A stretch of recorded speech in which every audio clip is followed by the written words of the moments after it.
Lori, kumusta ang sitwasyon dyan sa Isabela? May mga flooded areas na ba dahil sa pagpapakawala ng tubig ng Magat Dam? Yes, Ella.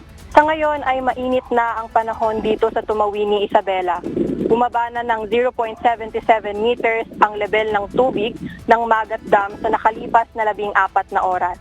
As of 8 a.m., tatlong spillway gate ang nakabukas. Ito ay mababa na dahil 190 meters ang maximum level ng dam. Pinag-iingat pa rin ng otoridad ang maaapektuhang lugar gaya ng munisipalidad ng Ramon, San Mateo, Aurora, Cabatuan, Luna, Reyna Mercedes, Burgos, Nagilian, Gamu at Alfonso Lista sa Ifugao. Pinag-iingat naman ng Municipal Risk Reduction and Management Office o MDRRMO ang mga residente sa posibleng pagtaas ng tubig sa mga downstream areas. Pinaiiwas rin ang pagtawid, pangingisda o anumang aktibidad sa mga ilog na konektado sa Magat River System.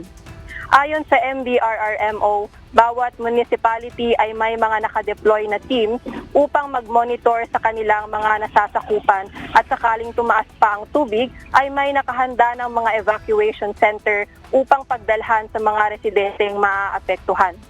Samantala, ang Kabagan to Santa Maria Overflow Bridge ay hindi pa rin madaanan sa ngayon.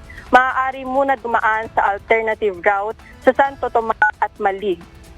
Wala namang napaulat na binaha dito sa Isabela.